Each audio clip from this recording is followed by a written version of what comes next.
Student, देखो पिछली video में हम जो है क्वेश्चन नंबर प्रश्नावली 5.1 के क्वेश्चन नंबर 2 तक की बात कर चुके हैं। आज अपन तीसरा क्वेश्चन करेंगे। तो तीसरा क्वेश्चन है हमारे कि संख्याओं की निम्नलिखित सूचियों में, मतलब इतनी सारी ये सूची दे रखी है हमें, के लिए समांतर श्रेणी की जांच करनी है। मतलब ये समांतर श्रेणी है भी या नहीं। यदि इनमें कोई समांतर श्रेणी है तो उसका सारो अंतर ज्ञात कीजिए, ये और बताना है। क्योंकि प्रथम पद तो उसने दे ही रखा है। अगर कोई सीरीज होगी तो सिर्फ क्या पूछ सकता है, उसका सारो अंतर पूछ सकता है। ठीक है, तो जैसे मैंने पहला क्वेश्चन लिखा है।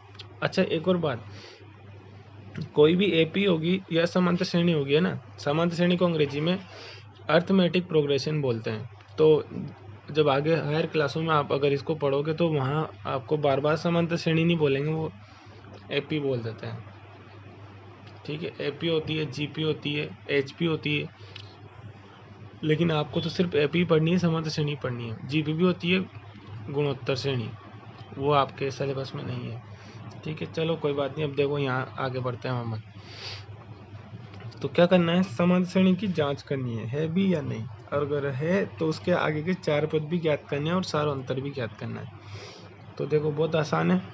समांतर श्रेणी की पहचान क्या बताई थी मैंने। समांतर श्रेणी की पहचान यही है, मैं यहाँ एक दोबारा लिख रहा हूँ। पहचान क्या पहचान है, अंतर समान रहना चाहिए, बस यही पहचान है। अंतर समान रहना चाहिए। कोई भी जो पास पास के दो पद है उनका अंतर समान रहना चाहिए, बस वही समांतर श्रेणी है। अब देखो ये यहाँ हम अंतर निकालते हैं। जैसे इन दोनों का अंतर मैं D1 बोल रहा हूँ, तो 5/2 बाद वाली संख्या में से पहली वाली संख्या को माइनस करते हैं। 5/2 में से माइनस हो जाएगा 2, और ये कितना आएगा, 2 दूनी 4, 5 में से 4 कम होगा तो 1/2 बच जाएगा। चाहो तो आप एलसीएम लेके कर लेना इसको। फिर मैं D2 बोल रहा हूँ किसको, इन दोनों के अंतर को। तो बाद वाली कौन है, 3, और इसमें से 5/2 को माइनस कर देंगे। तो 3 में से 5/2 को माइनस कर दिया। 2 3 6, 6 में से 5 कम करोगे तो 1, मतलब ये 1/2 आया। फिर अगला देखो, इन दोनों का अंतर करेंगे। तो बाद वाली कौन है, 7/2, D3 बोल दिया हमने उसको, 7/2, और उसमें से किसको घटाना पड़ेगा, 3 को। देखो ये 2 3 6, और 7 में से 6 कम करोगे तो 1/2 इसका आएगा। तो देखो अंतर समान है, अंतर समान है, इस वजह से हम कहते हैं ये समांतर श्रेणी है। तो यहाँ लिख देंगे चूंकि सारो अंतर समान है, इसलिए यह एक समांतर श्रेणी है। समांतर श्रेणी, या इसको एपी भी बोल सकते हो आप, है। अब उसने कहा था कि अगर एपी है तो इसका सारो अंतर लिखिए और 4 पद लिखिए ना। तो हम लिख देंगे जिसका सारो अंतर बराबर क्या है, 1/2 है। ठीक है, और अगले 4 पद है ना, अगले 4 पद निम्न है। अभी बताएंगे, मतलब देखो, तथा इसके अगले 4 पद भी लिखिए, लिखा हुआ है। तो अगले 4 पद कैसे लिखोगे, 7/2, देखो 2 से 1/2 ज़्यादा तो आया कौन, 5/2। फिर 5/2 से, सॉरी आधा ज़्यादा, 5/2 से 1/2 ज़्यादा आया ये।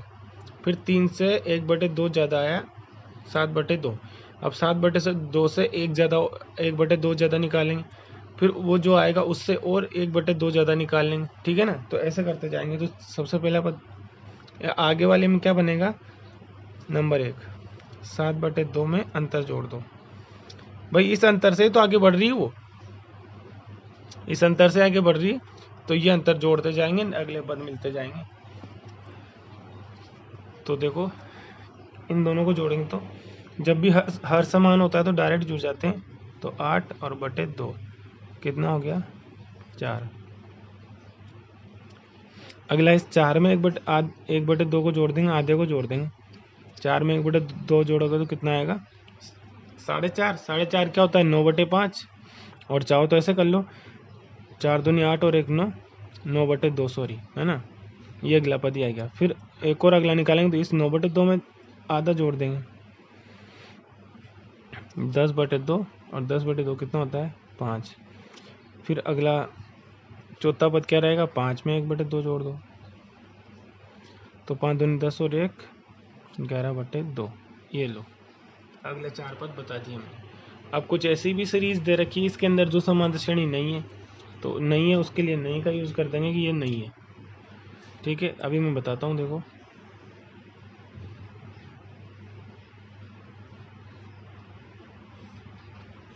मैं करता हूँ स्टार्ट अगली वाली श्रेणी के लिए। मैं बताता हूँ देखो, जैसे ये तीसरा क्वेश्चन देखो, तीसरे में क्या दे रखा है अपन को, ए स्क्वायर है ना, ए फिर ए स्क्वायर फिर ए क्यूब फिर A4 और डैश डैश डैश डैश ऐसे ये सीरीज दे रखी है। अब इसका वही पता करेंगे अपन को, वही पता करना है क्या कि ये समांतर श्रेणी है या नहीं। तो पहचान क्या है, अंतर समान होना चाहिए, तो अंतर निकालो। D1 क्या हो जाएगा ए स्क्वायर, बाद वाले पद में से पहले को माइनस करो, फिर D2 इस बाद वाले में से इसको माइनस करो, ए क्यूब में से ए स्क्वायर को माइनस करो, फिर D3 इसमें से इसको माइनस करेंगे, मतलब A4 में से ए क्यूब को माइनस करेंगे। बताओ ये अंतर समान है क्या? अरे इसका कुछ भी अंतर नहीं होता। ए स्क्वायर में से ए को घटाने पे कुछ भी नहीं बचता है। ऐसा नहीं कि ए बच जाएगा और तुम यहाँ भी ए बचा दो, यहाँ भी ए बचा दो। ये किलो है और ये किलोमीटर है। 5 किलो शक्कर में से 5 किलोमीटर दूरी माइनस नहीं होती है कभी भी। आगे समझ में, दोनों अलग अलग चीज़ें हैं, अलग अलग चीज़ें हैं, ये माइनस होंगे ही नहीं। ए स्क्वायर में से ए स्क्वायर का ही पद माइनस होता है और ए में से ए का, ऐसे एक क्यूब में से एक क्यूब का ही पद माइनस होता है। ठीक है, तो ये माइनस नहीं होंगे, तो हम यहाँ लिख देंगे क्योंकि अंतर समान नहीं है, इसलिए एपी भी नहीं है। ये अंतर समान नहीं है, इस वजह से एपी नहीं है, ये समांतर श्रेणी नहीं है मतलब। ठीक है, आगे ये रूट वाले भी हैं, बहुत सौ का रूट देखते से ही चक्कर आते हैं। मैं बताता हूँ, रूट 3 कौन सा क्वेश्चन है ये, 4th। रूट 6 रूट 9 और रूट 12। देखो इसका भी कोई D1 D2 D3 निकालें तो D1 देखो, D1 क्या हो जाएगा, बाद वाला पद रूट 6 में से रूट 3 को माइनस करो, फिर D2 क्या हो जाएगा, रूट 9 में से रूट 6 को माइनस करो, फिर D3 क्या हो जाएगा, रूट 12 में से रूट 9 को माइनस करो। देखो ये दोनों तो माइनस होंगे नहीं, क्योंकि ये रूट, या इसको ऐसे लिख सकते हैं। देखो रूट 6 जो है उसको आप ऐसे लिख दो चाहो तो, जैसे यहाँ बताऊँ, रूट 6 को लिख सकते हो आप रूट 2 इंटू रूट 3। ठीक है, लेकिन ये दोनों आपस में माइनस नहीं होंगे कभी भी, आप ऐसे माइनस नहीं कर सकते इसको। ठीक है, ये दोनों माइनस नहीं होंगे, और जब ये दोनों माइनस होंगे ही नहीं तो फिर आप कह भी नहीं सकते कि ये जो है एपी है, क्योंकि अंतर भी सेम नहीं आ रहा। और देखो रूट 9 में से रूट 6 माइनस नहीं हो सकता कभी भी, रूट 9 में से रूट 9 का ही पद माइनस होता है। ऐसे यहाँ भी वो जैसा अपन ने ऊपर पढ़ा ना ए स्क्वायर में से, ऐसे रूट 6 में से रूट 6 का ही पद माइनस होगा। ऐसे नहीं होता ये 6 में से 3 घटा दो आप, ये माइनस नहीं होते हैं कभी भी। रूट 12 में से रूट 9 को माइनस नहीं कर सकते। बस इतना कर सकते हो आप कि रूट 12 को लिख दिया आपने क्या, 4 इंटू 3 माइनस 9, इसको 4 का रूट तो क्या 2 रूट 3 माइनस रूट 9, इस तरीके से। रूट 9 कितना होता है 3, तो 2 रूट 3 में से फिर 3 माइनस नहीं होएगा। ये इतना सोल्व तो कर सकते हो, लेकिन माइनस नहीं होना है ये। तो जब माइनस नहीं होगा तो फिर अंतर तो सेम आना ही नहीं है किसी भी कंडीशन में। ठीक है ना, हमें पता ही नहीं है इसका अंतर, इन दोनों का अंतर कितना है, इन दोनों का अलग अंतर हो सकता है, घटते ही नहीं है आपस में ये। तो ये भी समांतर श्रेणी नहीं है, अंतर समान नहीं है, इस वजह से समांतर श्रेणी नहीं है। ठीक है, अगला देखो 5वां देखते हैं। 5वां क्या है, रूट 2 फिर रूट 8 फिर रूट 18 फिर रूट 32, इस तरीके से। अब देखो इसका देखते हैं, रूट 8 में से ये D1 हो गया, रूट 2 को माइनस करो, फिर D2 हो गया, रूट 18 में से माइनस करो रूट 8 को, और d3 हो गया √32 में से माइनस करो √18 को। यहाँ देखो 8 क्या होता है 2√2 होता है 8 माइनस √2, 2√2 में से 1√2 कम हो जाएगा तो कितना √2 बचेगा 1√2 बच जाएगा। यहाँ तो माइनस हो रहा है, दोबारा बताओ 8 जो है वो 2√2 होता है। कैसे होता है ये भी देख लो, ये यहाँ बता रहा हूँ रफ, ठीक है। ये √8 को मैंने लिख दिया √4 × 2 लिख सकते हैं, अंदर तो गुणा कर सकते हैं, और 4 का रूट होता है 2, ये बाहर आ गया अंदर रूट में √2 बच गया ओनली। इस 4 का तो रूट 16 होके 2 बाहर आ गया और ये 2 अंडर रूट के अंदर रह गया, तो 2√2 होता है √8 का मान, ठीक है। तो मैंने 2√2 लिख दिया और माइनस √2 था माइनस √2। अब 2√2 में से 1√2 कम हो जाएगा तो 1√2 तो बच जाएगा, ठीक है। यहाँ देखो √18 को आप ऐसे लिख दो इस तरीके से 9 × 2 18 होता है माइनस, अभी √8 को तो अभी लिखा है अपन ने, कितना लिखा है 2√2 लिखा है बराबर 9 × 2, तो 9 का रूट तो 16 हो गया, कितना हो गया 3√2 माइनस 2√2। देखो ये 16 हो गया, 3√2 में से 2√2 कम हो गया तो 1√2 बच जाए। और यहाँ पे देखो 32 क्या होता है 16 दूना 32, तो 32 को लिख रहा हूँ मैं 16 × 2 माइनस 18 को अभी चेंज किया था अपन ने, कितना था 3√2। इसको देखो 16 रूट को का रूट कितना होता है 4√2 रह गया ये, और माइनस 3√2 ये हो गया। देखो इन दोनों का अंतर भी कितना है √2 आ रहा है। इसका मतलब ये हुआ इन सब में √2 का अंतर चल रहा है। देखो d1 भी √2 आया, ये भी √2 आया और ये भी √2 आया। जिनको ये रूट में बदलना समझ में नहीं आया है एक बार दोबारा सुन लो। रूट वाली संख्याओं में क्या होता है, जो संख्या जो स्क्वायर पर्टिकुलर जो स्क्वायर होता है ना अपना, जैसे 16 अपना 4 9 या 25 36 49, इनके गुणज वाली संख्याएं रहती है ना, उनको आप ऐसे बदल सकते हो। जैसे 8 क्या होता है 4 का गुणज होता है, 4 × 2 होता है।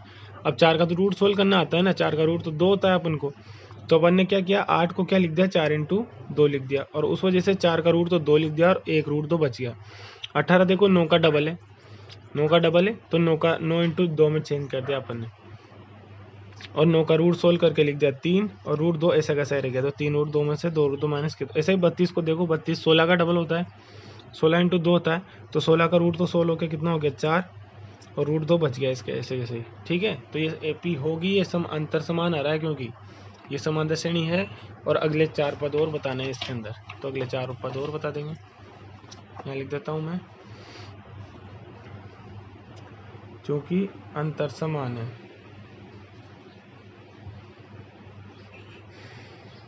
क्योंकि अंतर समान है इसलिए एपी है ना, समांतर श्रेणी है। और 4 पद कैसे लिखेंगे, इसलिए अगले 4 पद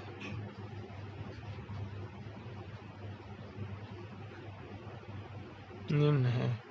अगले 4 पद क्या हो जाएंगे, लास्ट वाला क्या था √32, तो √32 में √2 और जोड़ देंगे, √32 प्लस √2, फिर अगला क्या आएगा, जो भी इसको सोल्व कर लेते हैं एक बार। √32 को अभी बताया था मैंने, क्या लिखा था 4√2, अभी बताया था 4√2 लिखा था, और प्लस √2, 4√2 में 1√2 और जोड़ देंगे तो कितना √2 हो जाएगा, √5, सॉरी गलत लिख दिया मैंने, 5√2 हो जाएगा। 4√2 में 1√2 और जोड़ दिया तो कितना √2 हो गया 5√2। अब 5√2 में जो है अपन एक बार का √2 और जोड़ देंगे अगला पद लाने के लिए, तो अगला पद किसे आएगा 5√2 में 1√2 और जोड़ेगा अब तो कितना आ जाएगा 6√2, ये दूसरा पद। फिर तीसरा पद 6√2 में एक और √2 जोड़ दो तो कितना हो गया 7√2, और चौथा पद 7√2 में जोड़ दो एक और √2 तो हो गया 8√2। अब देखो अपने √2 में आंसर नहीं आ रहा था तो इनको वापस उसमें चेंज कर लो, किसमें जैसा यहाँ आ रहा था, और 32 16 ऐसे इस तरीके से। तो क्या यहाँ क्या लिख दोगे आप लोग इस तरीके से, देखो 6 है ना, इस 6 को अंदर भेजो, 6 जब अंदर जाएगा इसके अंदर तो कितना हो जाएगा 36 × 2 बनेगा ये, और 36 × 2 कितना होता है 36 का डबल कर लो, 35 का 70 होता है तो 36 का कितना हो जाएगा 72, ये √72 है। ऐसे इसको देखो, 7 का स्क्वायर अंदर जाएगा 49, और 49 का डबल कर दो, 49 इंटू 2 हो जाएगा, और 49 का डबल कितना होता है, √98 ही हो जाएगा। और यहाँ देखो 8 का डबल अंदर जाएगा 64, मतलब 64 का डबल कर दो तो इधर √128 हो जाएगा। ये चीज़ मैं दोबारा समझा रहा हूँ, अभी देखना अच्छे से। देखो अभी हमने क्या किया था, ये एक्स्ट्रा है, ये आपको लिखने की जरूरत नहीं है, पर मैं समझा रहा हूँ। अभी हमने क्या किया था, जब √32 था, इसको सोल्व करने के लिए मैंने तुमसे कह दिया कि आप क्या करो, इसको जो स्क्वायर होते हैं ना, परफेक्ट स्क्वायर, उनमें चेंज कर लो। तो अपन ने पूर्ण वर्ग जिनको बोलते हैं उसमें चेंज कर लिया, 16 इंटू 2। अरे ऐसे तो 9 8 चौक भी 32 होता है, लेकिन मैं 8 और 4 में इस वजह से चेंज नहीं किया क्योंकि वहाँ स्क्वायर नहीं बन रहा, 4 का स्क्वायर तो बहुत छोटा बन रहा है इस वजह से। ठीक है, तो हमने 16 दूना 32 किया ताकि 16 का स्क्वायर हम सोल्व कर लेते हैं। और इसको मैंने कितना लिख दिया, 16 का रूट तो कितना हो गया 4, मतलब हाँ 16 का रूट 4 और 2 अंदर बच गया। अब अगर मान लो मुझे ये वाली संख्या दे रखी है 4√2, और मैं इससे वापस ये वाली संख्या लाना चाहूँगा तो कैसे लाऊंगा, आप क्या करो, ये 4 को रूट के अंदर भेज रहे हो, तो 4 बाहर कैसे आया, इसका स्क्वायर अंदर था, जब ये बाहर आया तो इसका स्क्वायर अंदर जाके कर दो, मतलब ये हुआ 2 तो है ही से अंदर। इस 4 को अंदर भेजने के लिए इसका स्क्वायर इसके साथ लिख दो, और देखो आ गया रूट। तो मैंने ऐसे ही तो किया, 5√2 को मैंने बदला ना, अभी 5√2 को मैंने बदल के कितना लिखा था, इसको नहीं लिखा गया, 5√2 को लिखेंगे तो ऐसे लिख सकते हैं आप। 5√2 को कैसे लिखोगे, √2 तो अंदर है ऐसे ही, 5 का स्क्वायर अंदर जाएगा, और स्क्वायर कितना हो गया 25, मतलब ये कितना है 50 है। ऐसे आपको कोई कह दे कि 6√2 को बदल के बताओ, तो 6√2 कैसे बदलोगे, 6√2 है ना, तो √2 तो अंदर है सही। अब 6 को अंदर भेजना है तो इसका स्क्वायर, जब 4 को अंदर भेजा तो 4 का स्क्वायर 16 आया था, तो 6 का स्क्वायर कितना हो जाएगा 36। और ये देखो यही मैंने 72 लिखा था, √72। अब जब √72 को वापस ऐसे चेंज करना हो तो क्या करोगे, √72 को लिख दोगे आप 36 इंटू 2, और 36 का स्क्वायर क्या रूट सोल्व होके क्या हो जाएगा 6 हो जाएगा। ठीक है, तो ये बदलना आना चाहिए, देखो अपन को ऐसे करके ये 4 पद लिख दिया अपन ने। ठीक है, तो मेरे हिसाब से ये तीसरा क्वेश्चन भी खत्म हो चुका है। और दूसरी बात, ये पहली प्रश्नावली 5.1 भी खत्म हो गई है। अब कल अपन 5.2 पढ़ेंगे, और उसके लिए जो मैंने शुरू में सूत्र लिखाया था आपको nवें पद का, nवें पद का सूत्र लिखाया था, मैं दोबारा बता देता हूँ क्या होता है nवें पद का सूत्र। nवां पद वो होता है a+n-1 इंटू डी। ये सूत्र याद कर लेना है आपको, ठीक है, अच्छे से ये सूत्र याद कर लेना है, इसी पे बेस्ड रहेगा सारा काम 5.2 का। ओके।